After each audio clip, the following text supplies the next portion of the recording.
Salut les grinders, c'est Antoine et je suis ravi de vous retrouver dans cette nouvelle vidéo sur Poker et Stratégie, ma chaîne YouTube qui me sert de vlog où voilà, je fais partager mon expérience poker des micro-limites jusqu'à je ne sais où. Ravi encore une fois de te retrouver dans cette nouvelle vidéo. Comme tous les lundis, on va faire une review voilà, de mes résultats de la semaine précédente, ce que j'ai fait pour essayer de travailler mon jeu, d'évoluer. On va regarder le plus gros pot perdu, le plus gros pot gagné comme toutes les semaines. Avant de commencer cette vidéo, voilà, un like égale une big blind, donc je veux voir un maximum de likes sous cette vidéo, c'est important, tu le fais tout de suite, et ça te prend 2 secondes, c'est gratuit pour toi, et pour moi ça me permet de m'aider à faire connaître ces vidéos, et puis ça m'encourage surtout à continuer. Je suis très content aussi de recevoir vos messages, donc je t'invite aussi à laisser un commentaire sous cette vidéo, soit pour poser une question, réagir, voilà, ou m'encourager. Et puis si ce n'est pas encore fait, si tu es nouveau, eh bien je t'invite à t'abonner directement à ma chaîne et en cliquant sur la cloche, tu seras mis au courant à chaque nouvelle publication de vidéo pour ne rien rater. Alors, on va tout de suite regarder comme chaque semaine le tableur dans un premier temps. Semaine légèrement positive, l'équivalent de ce que j'ai perdu la semaine dernière, 18 euros. Je n'ai pas joué sur PMU. J'ai joué uniquement Winamax Unibet parce que j'avais des bonus à débloquer. J'ai débloqué un bonus de 20 euros sur Unibet, sur Winamax. Malgré tout, je suis quand même perdant. On va détailler un petit peu ce qui s'est passé. Sur Unibet, je suis gagnant. J'ai pas débloqué de bonus, ce sera pour cette semaine. Néanmoins, je vais expliquer un petit peu ce qui s'est passé au niveau de la variance. PMU, j'ai pas joué. J'ai rajouté une case Dancing pour suivre les profondeurs de Dancing. C'est intéressant. À terme, je pense, au fur et à mesure du temps. Donc là, on voit pour l'instant la plus grosse profondeur, ça a été donc moins 13 caves depuis mon dernier point haut. Donc c'est pas ouf, hein, ça pourrait être pire. Sachant que c'est pas que de la variance, on est d'accord. Je suis pas forcément suffisamment fort pour la NL10 ou quoi, en tout cas sur une Winamax peut-être. Après il y a de la variance, il y a le fait aussi que je travaille énormément mon jeu, je change des choses, donc je fais des erreurs. Donc tout ça mis bout à bout, bah, voilà, ça peut faire des creux un peu plus profonds que la normale. Il n'y a pas que de la variance. Il ne faut pas tout mettre sur le dos de la variance, il faut être très honnête avec soi-même. Ça c'est vraiment important au poker. Qu'on gagne ou qu'on perde, il faut toujours se remettre en question, toujours essayer de progresser. Donc là ça remonte un peu, on est à moins 9 caves par rapport au dernier point haut. Voilà, il me reste encore donc théoriquement 22 caves pour pouvoir monter en NL25. Simplement, je l'avais dit, je vais attendre un peu plus, hein. J'attendrai 5 caves de plus d'NL25 pour vraiment avoir 15 caves quand je ferai mon shot à la limite supérieure, pour avoir plus de chances de le réussir et pour me laisser plus de temps pour progresser d'ici là. On va quand même faire un petit point sur la courbe de mon tracker au niveau des mains, donc de Winamax uniquement. En gros 1700, presque 1800 mains, ce qui est pas beaucoup. J'ai joué pas mal sur Unibet aussi, hein, donc j'ai joué peut-être 50-50, peut-être un peu moins sur Unibet. Mais, euh, mais voilà, toujours est-il qu'il y a quand même des choses à noter. Bon, la première, c'est que début de semaine encore catastrophique, comme la semaine dernière, puis après derrière une stabilisation. Ça se finit sur un petit bad beat ici ce matin de 60 BB. J'ai As-Roi contre As-2 suité, ça part à tapis pré-flop et bon, je perds un 70% de chance de gagner ce coup. Je le perds, donc ça m'a redescendu un petit peu. J'ai dû faire un fold aussi. Ah non, c'est un coup river, je me rappelle plus ce que c'est ce coup-là. Bref, rien de bien méchant. Par contre, la semaine elle a mal démarré et là il y a des choses à dire, notamment sur ce premier gros coup perdu à la 200 et quelques mains, 215 mains.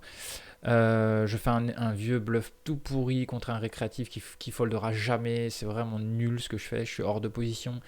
Je décide de check raise turn et de c-bet all-in et river. Sur une turn qui fait rentrer des quintes et sur une river qui est une doublette. Sachant que vilain a juste au flop top pair no kicker. Et donc il a la river, il a double pair. Top double pair, il va jamais folder.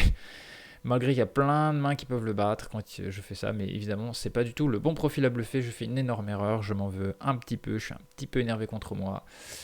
Ça démarre mal. D'ailleurs, j'ai des mauvaises rencontres, je me prends. On va voir un peu certaines demain, hein. De toute façon, dans les gros pots perdus, ça va être celle-ci, hein. Je peux quand même détailler très rapidement ici. Je me prends donc dans l'ordre. Il faut que je mette all hands. Donc il y a ce bluff tout pourri. Ensuite, qu'est-ce qu'il y a en gros pot? Je perds 60 balles avec les valets. Je perds As-Valet, je fais full turn et vilain à carré de 8. Donc ça, j'y peux trop rien, je perds une cave. J'ai As-Roi où je fais... on va voir cette main-là tout à l'heure, je vais pas spoil. Mais en tout cas, je perds une cave avec As-Roi et je perds une cave avec les As. Donc tout ça est là-dedans. Il doit y avoir certainement un autre gros coup qui est mal joué, mais je le vois pas. 1, 2, 3, 4, 5. 1, 2, 3, 4, 5. Ouais, il y a un As-Roi où je fais... je vais juste regarder vite fait. J'ai top pair turn et river. Ah bah si, c'est la main que j'ai dit. Bah non, c'est bizarre. Ah oui, ça c'est aujourd'hui. Donc ça doit être une autre main. Bah ça doit être donc les valets que j'ai pas compté.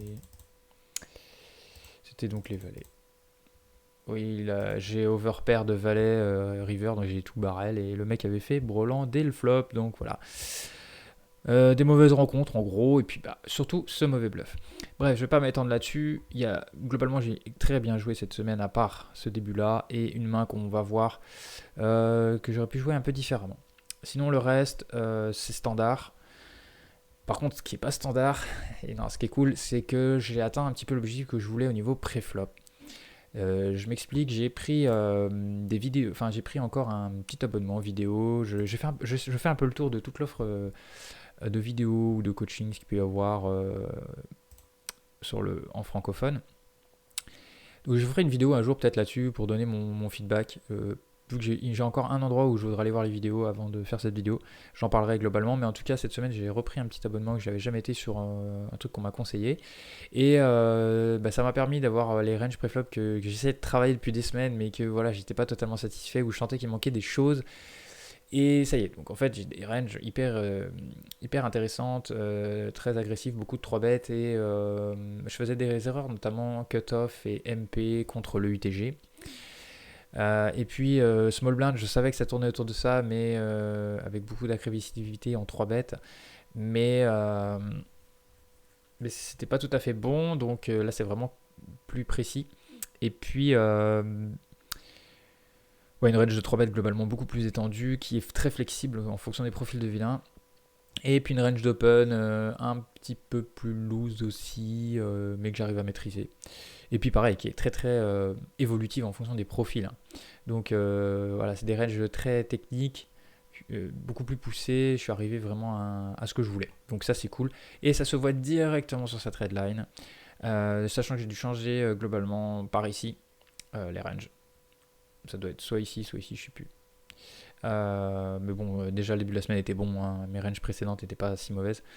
En tout cas, voilà, j'arrive même à faire remonter les redlines sur pas mal de mains. Derrière, ça retombe parce que j'ai dû faire des petits folds où j'ai manqué de spot. Mais on voit, voilà, j'ai une redline qui est soit plate, soit légèrement descendante, parfois remontante. Donc en fait, c'est ce que je voulais atteindre. Parce qu'avant, je rappelle que j'avais quand même une redline qui tombait énormément. Donc beaucoup trop, donc c'était assez fou. Donc voilà, j'ai résolu ces gros leaks à la fois par manque de 3 bêtes. Je suis passé de 4 de 3 bêtes à 10, voire 12. Il y a une partie de ma range de 3 bêtes que je n'utilise pas totalement parce que c'est vilain indépendant.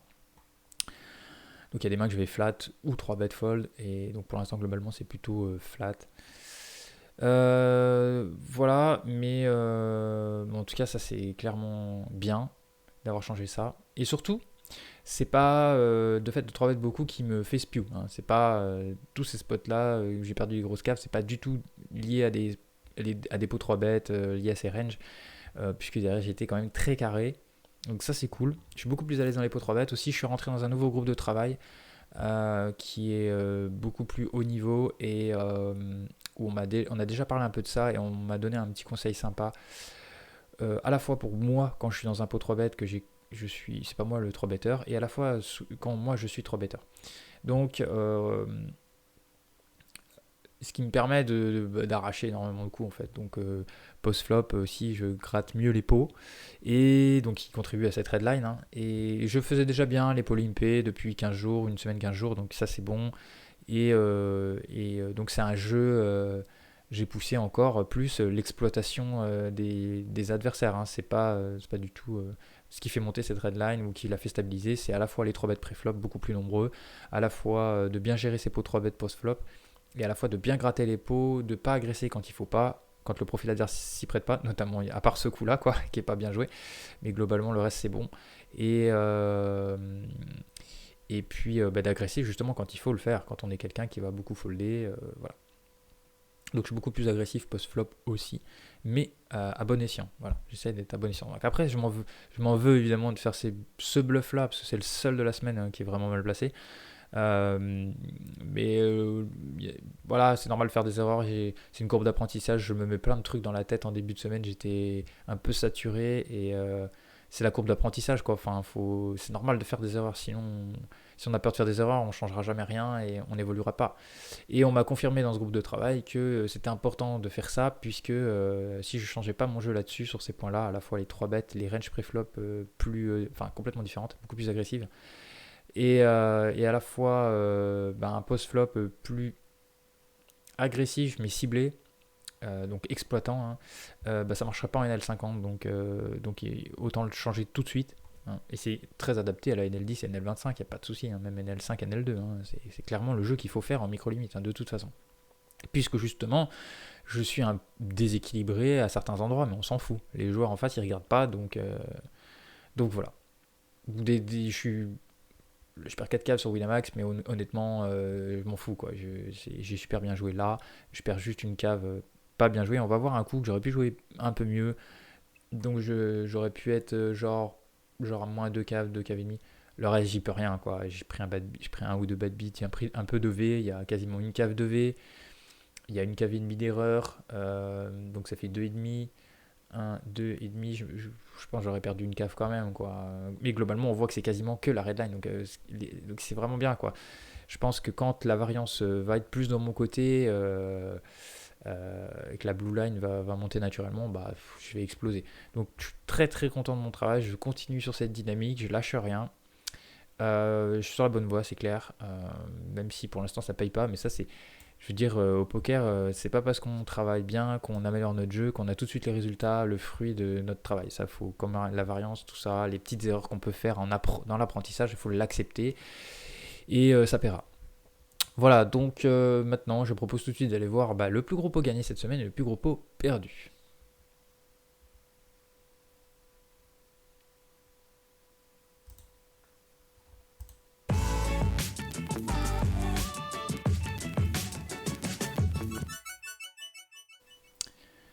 Ok, donc nous voilà sur cette main avec 8 et 10 suités au big blind. Juste avant de poursuivre donc sur cette main, je voulais préciser une petite chose aussi.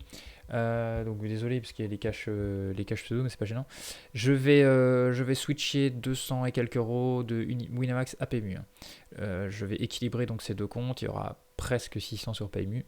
Je vais arrêter de jouer Winamax tout simplement. Je vais arrêter. Je vais laisser 50, 60 euros sur Winamax globalement. J'ai l'équivalent de 10 euros de tickets à jouer. Donc je vais faire des MTT, je ferai des vidéos, tiens.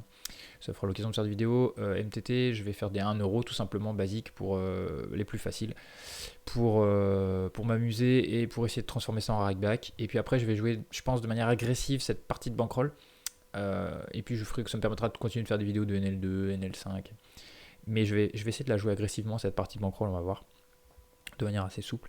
Je vais continuer de le compter bien évidemment dans ma bankroll, mais je vais switcher la semaine prochaine. Voilà, il y aura un switch comme j'avais fait une fois là, pour ne jouer plus qu'Unibet et PMU à l'avenir. Donc je voulais juste préciser ça aussi dans cette vidéo.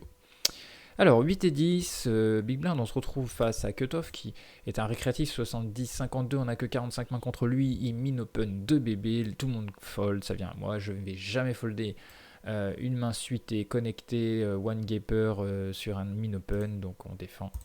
On n'a pas envie de 3 bêtes ici.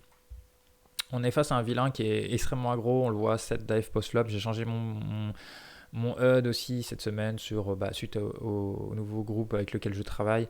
Qui ont fait un petit point sur les stats et qui m'ont dit que j'avais plein de stats qui étaient pas très utiles dans le sens où elles sont pas significatives avant très longtemps. Donc j'ai enlevé tout ce qui était RFI. J'ai enlevé les 3 bêtes par position. Tout ça, je virais. Et donc j'ai mis les AF quand même, je les ai laissés. Juste pour avoir c'est pas tellement pour les interpréter en tant que tel, c'est juste pour savoir quand moi, par exemple dans un spot comme ici, où j'ai les nuts floppés, quasi nuts, hein, parce qu'il y a roi 10 qui me bat. Mais j'ai un backdoor flush, donc je suis quand même bien. Je veux juste savoir si je dois barrel ou si je dois laisser vilain barrel. Par exemple, bon là je suis pas l'initial Razor, donc qui plus est, je vais laisser vilain continuer son agression. Mais s'il était un dive post-flop et qui s'ébête jamais, je prends le lead direct, quoi. Parce qu'il y aura plein de scare cards encore plus turn. Là, c'est pas le cas, on a un vilain hyper aggro, donc évidemment on check. Il met pot, on n'est pas étonné, on va call. Check. Évidemment, puisqu'il bête encore plus turn que flop, donc voilà, on le laisse faire pot encore. Ici, je décide de check raise, pas cher, juste pour le chauffer. Si jamais il a genre As-Dame, Roi-Dame, Dame 10, des paires plus draw. Bah voilà, j'ai envie de l'exciter un petit peu, qu'on ait un pot un peu plus gros aussi pour que ce soit plus facile de push river. Bon, il décide de tout mettre, on est content, on y va. Et on se retrouve face à Dame 7, donc aussi j'avais dû le voir jouer, et puis j'ai mis un triangle rouge sur Winamax, hein, distributeur de jetons automatique. Donc voilà, rien de particulier à dire sur ce spot, on va plutôt aller voir les gros pots perdus où il y avait un spot notamment qui est intéressant. Je vais en montrer deux, c'est parti.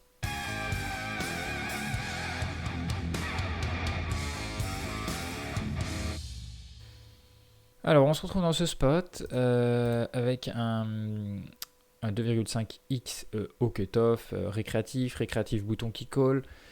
J'ai les as, je squeeze, on est un peu deep, il y a 160 bébés, 110, moi j'ai 110, donc j'aurais pu mettre 15 bébés, le max d'un squeeze sans trop abuser. Bon, je décide de mettre 13,5, soit il call, et l'autre fold.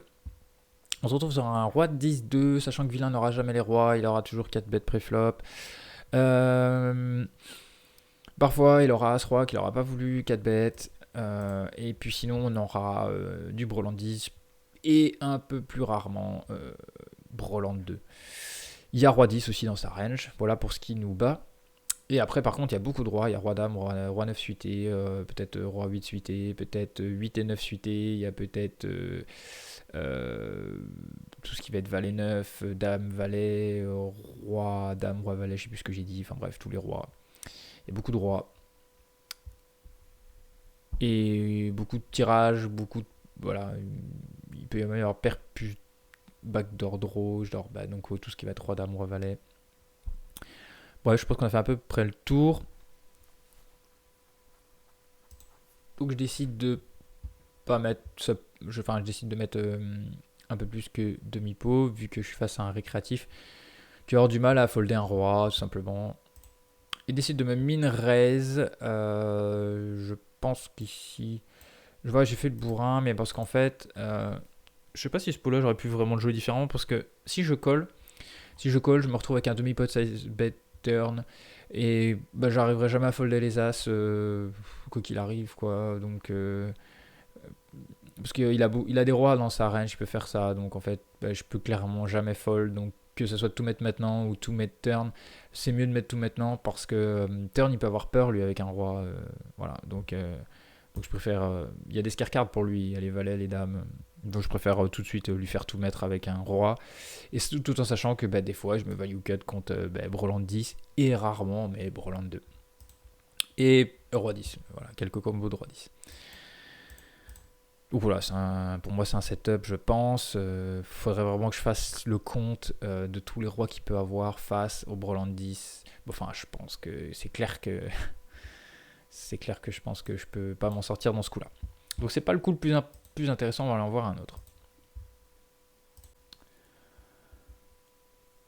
Ok, on se retrouve dans cet autre spot dont j'ai parlé tout à l'heure sur la courbe, je crois, avec As-Roi. Je suis TG, je me retrouve contre Big Blind qui, je commence à avoir un certain nombre de mains contre lui, alors je sais pas combien j'avais de mains à ce moment-là, mais en tout cas voilà, j'ai commencé à avoir pas mal de mains, il est 17-12, donc il est quand même neat quoi, et il a 2,2 de 3 bêtes en temps normal, mais donc je pense que dans ce spot de Big Blind contre MP, il a une range beaucoup plus strong que pour le reste de ses 3 bêtes. Donc déjà, il 3 bêtes pas beaucoup, hein, 2,2 c'est vraiment pas beaucoup. Et en plus, je pense que dans ce spot-là, ça va se limiter à As-As, Roi-Roi, voire As-Roi. Ok, je pense qu'il n'y a rien d'autre. Et il met un sizing cher, il met x5. Donc même les As-Roi, c'est toujours possible qu'il ait As-Roi. Donc voilà, il peut avoir soit la même main que moi, soit les Rois, soit les As. Donc on va juste aller voir un flop. J'hésite, hein, je me dis je peux pas folder As-Roi suité, j'ai pas du tout envie de go broke contre lui, donc contre cette range là, donc du coup je vais pas du tout 4 bêtes et j'ai pas vraiment envie de fold non plus As-Roi suité quoi, je pense. Donc, voilà. Ici on se retrouve donc sur Valet 5, 5 Rainbow, vilain décide de c-bet un tiers pot, c'est clairement jamais un fold ici, même contre sa range, tout simplement parce que il met un tiers pot, et un tiers pot je suis censé défendre 75% de ma range. Et bah, clairement, 2 overcards plus backdoor flush, backdoor quinte, c'est juste infoldable. Donc, ça fait partie des 75% des mains que je dois défendre. C'est énorme, 75% pour pas être exploitable ici. Donc, ok, on n'a pas spécialement envie de jouer GTO contre ces joueurs, mais voilà, là on est clairement dans le top de notre range, donc on peut pas. Enfin, c'est pas la meilleure main de notre range, mais on peut avoir les valets, on peut avoir full, on peut avoir. On va peut-être pas call paire de 5, donc on aura les valets. Parfois les as, parfois. Non, les as on va quand même. Les as, les rois, je sais pas trop. On peut avoir les dames parfois. Donc voilà. Je pense que sur ce sizing là, il aurait mis plus cher. On peut trouver un fold large. Mais sur un tiers pot, c'est juste le sizing que je peux pas fold. Ok, je me retrouve avec un Aster, ni check. Voilà. Sur le coup, clairement, la réflexion que je vais avoir à partir de maintenant, je ne l'ai pas in-game et c'est ce qui me manque. Si le jour où je suis capable de réfléchir comme je vais le faire maintenant, in-game, je serai carrément meilleur au poker. Et bon, c'est le problème de tout le monde, hein, je pense au départ, c'est difficile d'être aussi bon sur les tables qu'en dehors des tables. Voilà, ça fait une grande différence, mais c'est vraiment pas facile in-game. Donc, ce que je vais dire, c'est qu'ici, après réflexion, je préfère même check. Je suis sur le coup ok de bet, demi-pot, mais clairement je préfère check. Pourquoi? Parce qu'on n'a pas envie de faire grossir le pot ici, sachant qu'un 10, enfin il n'y a aucune carte, qui nous fait peur, river. Un 10, une dame, on s'en fout, il a jamais quinte. Il a toujours les as, les rois ou as-roi. Ok, donc les as, il reste qu'un combo. Les rois, il reste 3 combos, je les bats maintenant. Et As-Roi on split. Donc voilà, donc il y a un combo où on se fait défoncer. Il y a alors il reste 2 As, 6 combos où on ça split. Et je l'ai dit, donc 3 combos qu'on bat. Clairement ici, c'est ok de bet pour value face au roi. Et on obtiendra souvent avec l'As-Roi par exemple, il va call et il va check river très souvent. Donc on pourra check back, puisque de toute façon, les rois auront du mal à coller 2 fois, parce qu'il y a normalement main qui le battent dans ma range. Et puis les As vont soit me check raise, soit donc bet, enfin bref, donc voilà, donc c'est pas idiot de bet ici, mais clairement, est-ce qu'on a vraiment envie de jouer un gros pot ici face à cette range-là? Je suis pas sûr. Je pense pas que ce soit super bien joué. Je pense qu'on marche sur des œufs ici, donc check. De toute façon, si je check là, il va bet quoi river? Il va bet les as-roi et les as. Et comme il y aura plus de mains que je bats que de mains qui me battent, enfin plus de mains avec lesquelles ça split et des mains contre lesquelles qui me battent, parce qu'il n'y a qu'une seule paire d'as. Je pourrais call et quant au roi, j'aurais pas pris de value sur le roi, donc je sais pas trop, c'est un peu close ici, je suis l'impression, entre le fait de faire grossir le pot juste pour les rois et le fait qu'on va souvent split ou se faire crush. Je décide de bet et on a le cas intéressant parce que bon, je vais perdre cette main, donc on voit clairement que même avec la nut, il décide de check, donc voilà, je pense que ici, quand on tombe dans ce spot avec le 10 ou la dame qui tombe river, je pense que même les rois ils peuvent folder parce qu'en fait j'ai les valets parfois dans ma range. Peut-être potentiellement il peut se dire que j'ai les 5. En tout cas, je peux aussi avoir As-Roi, peut-être As-Dame suité qui n'a pas lâché. Bref, donc s'il a les rois avec. Je peux même avoir Roi-Dame dans ce spot à la limite. Et s'il a les rois ici, il a toutes les raisons du monde qui peut faire fold vu qu'il est un peu neat.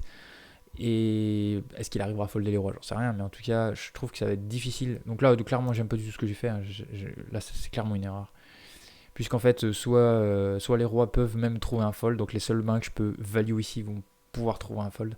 Et je vais m'éclater sur les as qui, globalement, ça, c'est bizarre. Ils vont pas check, enfin, c'est assez étonnant. Bon, il a les as, hein, mais c'est vraiment bizarre de check full les nuts quasiment, vu que j'ai rarement les 5. Et puis de toute façon il me colle, donc autant qu'il mette tout lui. Donc ça, je vais prendre la note, ça je vais prendre la note, j'ai pas encore pris la note. J'aime pas du tout, alors là clairement c'est du spew 5,70 et je m'interroge encore sur la turn, pourrais même la check. Bah, au moins l'avantage c'est que là on met demi-pot, on choisit le montant et derrière on peut check. Si je réfléchis, je peux check. Là je réfléchis pas, hein, voilà. Donc pourtant, sa range, je l'ai établi dès le départ. In-game, je me suis dit, ok, il a As-Roi, les As, les Rois, et c'est tout. Voire même As-Roi, déjà, j'étais un peu dubitatif. Et après, c'est sa line de. Tu peux assez réfléchir sur son check turn. Bah oui, s'il a full, il peut check turn. Et quand il check river, je me dis que il va jamais check un full, quoi. Il a 5,60 dans 10,35, il aura trop peur que je check back. Et voilà, donc je me dis qu'il a pas les as et je me dis que s'il a les rois, je le value. S'il a as-roi, il peut être potentiellement, je sais pas, il veut se sentir pas bien, enfin je sais pas. Donc c'est pour ça que j'ai décidé de bet en fait, c'est parce que vu sa line en fait, je me dis qu'il a jamais le full quoi. Donc au mieux ça split, au pire je lui fais payer une main moins bonne ou lui voir. Enfin ouais voilà, c'est tout. Donc ouais, c'est pas si horrible, c'est vraiment un coup un peu anecdotique quand même, hein, mais voilà, on voit qu'il y a matière à réflexion quand même. Hein. Voilà ce que je pouvais dire pour cette semaine. Voilà ce qui s'est passé tout au long de ma semaine. Je suis sur la bonne voie. Je suis très content de ce que je fais. Évidemment, hein, quand je fais des erreurs, un peu moins. Mais c'est encore une fois normal de faire des erreurs. J'espère que pour toi aussi, hein, ces vidéos sont intéressantes, que tu progresses aussi, que tu atteins tes objectifs. En tout cas, voilà, comme tu le vois, ça peut être difficile, faut rien lâcher. Ça paye pas forcément tout de suite, mais c'est pas pour autant que ce qu'on fait, c'est pas bien. Voilà, je suis sûr, moi, que ça va payer. Notamment par exemple, sur Unibet, où je prends plein la tête cette semaine, des 80-20 dans tous les sens, et qui malgré tout, je suis gagnant. Parce que je le vois, cette agressivité dans ces pots 3 bêtes et tout ça, et l'agressivité post-flop, je leur marche dessus, quoi, clairement. Donc voilà, je sais que je suis sur la bonne voie. Même sur Winamax, ça a été plus simple, malgré que ça s'est mal passé. Ça a été quand même plus simple pour moi, globalement, dans les différents spots. Donc tout au long de la deuxième partie de la semaine, où j'ai vraiment mis en place ce jeu. Donc voilà, je pense que globalement, maintenant, j'ai plus qu'à affiner mes reads. Le profiling des vilains pour encore moins faire d'erreurs. Et puis moi aussi, j'ai repéré des petits leaks que je peux un petit peu gommer rapidement. C'est pas très compliqué.